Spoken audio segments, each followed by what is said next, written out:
that Indians are being targeted and doxxed abroad.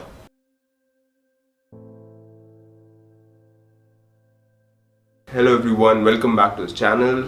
Welcome back to another video. Over the past few days I'm trying to cover all the topics जो probably हम लोग skip कर देते हैं आजकल क्योंकि काफ़ी एक major चीज़ चल रही है and everyone's focused on that. Countries are focused to find a cure. Countries are trying to tackle and save their economy. लोगों की नौकरियां जा रही हैं, वो बचाने से रखना है. इतना कुछ चल रहा है दुनिया में and everyone's caught into that we forgot that Indians are being targeted and doxxed abroad. Yes, Indians living abroad, citizenship ले रखी है किसी ने, business visa पे है या काम करता है, PR है, जो भी है, they are being targeted and specifically in the GCC, जो Gulf countries हैं हमारी. This is all over social media, हर जगह दिख रहा है ये, but I think हम लोगों के पास अभी टाइम ही नहीं है, हम लोगों को न्यूज़ में दिखाई नहीं रहे हैं. And systematically इंडियंस को टारगेट किया जा रहा है सोशल मीडिया पे. इसके बारे में आज बात करते हैं इस वीडियो पे.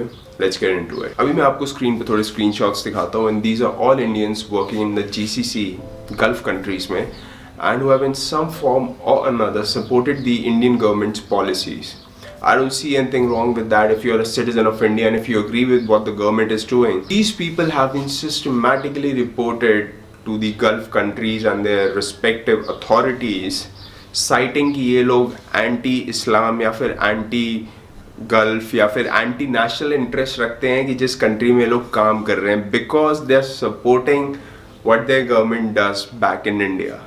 सो this is what is happening and this is called doxxing. अगर आपको नहीं पता है तो डॉक्सिंग का मतलब होता है to search and publish private information about a certain और स्पेसिफिक इंडिविजुअल. उसके बाद उसको इंटरनेट पे पब्लिश कर देना, ऑब्वियसली गलत इंटेंट के साथ. And this is what is happening. A lot of these people have lost their jobs. उनके employers have called them out. उन लोगों को ये इसलिए करना पड़ रहा है ताकि वो इस लाइट पे ना देखें गल्फ में कि कोई अमेरिकन कंपनी है, कोई कहीं की कंपनी है which are working in the Gulf जहाँ पे लोग एम्प्लॉयड हैं and they are doing what they have to do. They are firing these people, they are deporting these people because उनको कोई साइड नहीं लेनी है इस चीज़ में. So they just want to get their hands clean. And बहुत सारे ट्विटर हैंडल्स हैं जो ये कर रहे हैं रिपोर्ट वहाँ पे. एंड आप देख सकते हैं, अगर आपने देखा होगा ट्विटर पे, तो उनकी रॉयल फैमिली भी क्लेम करती हैं, 2-3 princesses who are from the royal family and they are also reporting and they are in a to and fro discussion with Indians who are helping them with all the information sitting in India. पहले मैं आपको ये चीज़ बता दूं कि जो भी लोग इंडियंस को डॉक्स कर रहे हैं या टारगेट कर रहे हैं आउटसाइड ऑफ इंडिया जहाँ पे वो लोग काम करते हैं, that this is illegal under IPC. 3 या 4 लॉज हैं मेजर जिसके अंडर ये आता है. उनमें से कुछ मैं आपको बता देता हूँ. सेडिशन है 124A, clause 124A, defamation 499 and obviously stalking that is 354D of the IPC.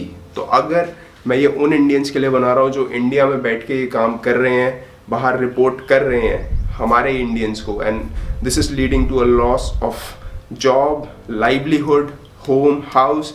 And एक आपको स्क्रीनशॉट में और दिखाऊंगा which is very shocking which might lead to a loss of life as well because of all this that is going around. This is completely illegal what is happening. This is an internal matter. Government of India को अगर कोई support कर रहा है नहीं कर रहा है, this is a matter of India. But if people in help with external forces, we will get into that, are trying to target Indians working outside of India, this will turn ugly real soon. एक notable नाम बहुत ज़्यादा ऊपर आ रहा है जो UAE में बहुत सपोर्ट कर रहा है उन लोगों को जो टारगेट कर रहे हैं वहाँ पे इंडियंस जो लोग काम कर रहे हैं. And that is princess, I keep on forgetting her name. That is Princess Hind Al Qasmi. She claims to be a part of the UAE royal family. She claims to be a part of the UAE royal family. And बहुत सारे गांधी जी के quotes mention कर रही हैं आजकल Twitter पे. And क्या is she really a part of the UAE royal family? Because करीबन 15,000 रॉयल फैमिली मेम्बर्स हैं UAE में, 20,000 सऊदी अरेबिया में. ज़रूरी नहीं है कि ये लोग राजे या रानियाँ होंगे वहाँ पे.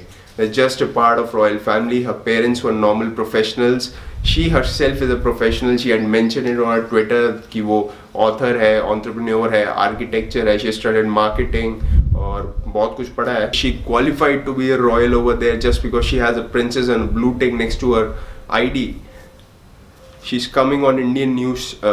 She's coming on Indian news channel और यहाँ पे she's spitting venom against Indians who are specifically working as expats in the Middle East. This is a clear-cut case of creating a rift between GCC and India. And आपको पता है इससे सबसे ज़्यादा फायदा किसे होगा? This has ISI's hand in it.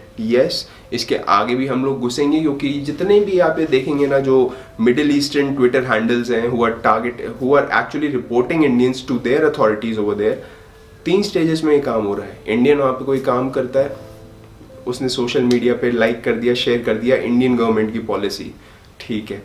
India में बैठा कोई इंडियन उसको पकड़ेगा, रिपोर्ट करेगा वहाँ पे कि so and so living in Dubai, so and so living in Oman is against your country और probably is like a tyrant, या क्योंकि ये इंडियन गवर्नमेंट की जितने भी रूल्स हैं या जो भी एडवाइसेस पॉलिसीज है उनको सजेस्ट करता है. फिर थर्डली एक जीसीसी का कोई रॉयल ट्रिगर हो जाएगा ट्विटर पे, वो वहाँ पे अथॉरिटीज़ को फॉरवर्ड करने लगेगा, इसको फटाफट करो जो करना है. And that is how it is happening. It's a very systematic targeting that's going on after doxing done by Indians on Indians working as expats in the Middle East.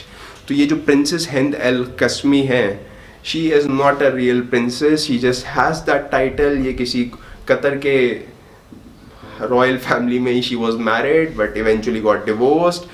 She got divorced and it was mentioned that when she gets divorced she will have no right not even to her child. So अब ये अपने बच्चे की custody के लिए लड़ रही हैं and she is no more a princess because she has already divorced the Qatar royal whatever he was. So yes, ऐसे इन लोगों को पागल बनाया जा रहा है यहाँ पे ट्विटर पे अपने नाम के आगे क्या क्या लगा के. She is coming on Indian TV channels and giving interviews as well, supposedly liberal TV channels, you know what I'm talking about. And these people are the ones who are trying to create a rift. क्योंकि एक screenshot मैं और डालता हूँ, ये भी कोई Oman की रॉयल फैमिली से क्लेम होने की दावा कर रही हैं this lady, and she has also been identifying and reporting Indians working in Oman. एक स्क्रीनशॉट और डालता हूँ. The original ID before she started doing this was Pak फौज. सो या यू ऑलरेडी नो, ये कोई पाकिस्तानी पाकिस्तान में बैठा हुआ है जो इंडियंस के लिए उनका डर्टी काम कर रहा है वहाँ पे, posing as an Omani royal. एक स्क्रीनशॉट और मैं डाल रहा हूँ. This ID has been reporting Indians in the Middle East and was also seen retweeting and commenting and talking with a retired Pakistani major army में जो होंगे वहाँ पे, and supposedly he is with ISI now. So you already get the drift. ये इसमें किसका हाथ है एंड कौन चाह रहा है कि इंडिया और जीसीसी के बीच में इस टफ टाइम में जब पूरी दुनिया बिजी है एक रिफ्ट आ जाए. guys are really trying hard and that is what I'm here for. मैं ये वीडियो इसलिए बना रहा हूँ ताकि ये थोड़ा एक्सपोज हो, ट्रुथ सामने आए. हम लोगों के बीच में क्लैरिटी आनी चाहिए जीसीसी और इंडियंस के बीच में. इंडिया ने अभी 5 मिलियन HCQS टैबलेट्स भेजी हैं UAE को.